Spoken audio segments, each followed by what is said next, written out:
अस्सलाम वालेकुम जी, मैं हूँ हुसनैन अली और आप देख रहे हैं लोशे वर्ल्ड। तो सब आप तमाम बुज़ुर्गों को, छोटे बच्चों को, साझा कराम को, तमाम देखने वालों को मेरी तरफ से अस्सलाम वालेकुम। जैसे कि हम सब जानते हैं कि आज दुनिया एक वबा में लिपट चुकी है जिसका नाम कोरोना वायरस है और हम सबको उससे बचना है। कुछ तदबीर जो बताई गई हैं वो तदबीर हमने अपनानी है और अपने बच्चों को भी इन चीज़ों से बचाना है।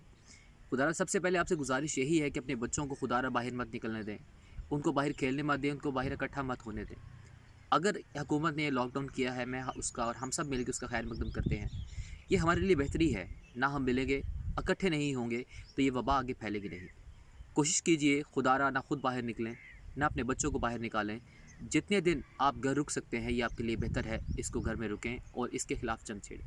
जैसे कि अल्लाह ताला की तरफ से कहा गया कि ये अज़ाब है और अल्लाह ताला हमसे नाराज़ है, तो अल्लाह ताला को राज़ी करने के लिए उलमा कराम ने हमें एक तरीका बताया है कि आज से शब 10 बजे डेली बेसिस के ऊपर जब तक ये वबा ख़त्म नहीं होती हम सब मिल के अज़ान देंगे।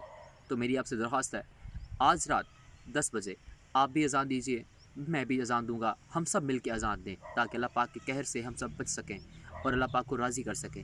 मेरे दोस्तों, अज़ान देते हुए कुछ चीज़ों का ख्याल रखिएगा। पहली चीज़ ये है कि अज़ान देते हुए अपने सर को ढाँप के रखिएगा। नंबर दूसरी बात ये है कि अज़ान देते हुए आपका चेहरा किबला रुख होना चाहिए। नंबर तीसरी बात ये है कि जब भी आप अज़ान दें तो अज़ान बावज़ू होकर दीजिएगा। बावज़ू होकर अज़ान देना मुस्तहब अमल है।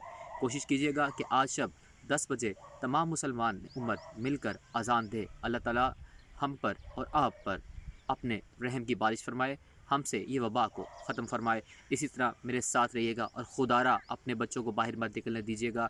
आप रुकेंगे, हम रुकेंगे तो रियासत हमारी ऑटोमेटिकली बनेगी। खुदारा आपसे गुजारिश यही है, अपना ख्याल रखें, अपने बच्चों का ख्याल रखें और अपनी रियासत का ख्याल रखें। हुसनैन अली के साथ लोशे वर्ल्ड को इजाज़त दीजिएगा। इंशाल्लाह फिर मुलाकात होगी। अल्लाह हाफ़िज़।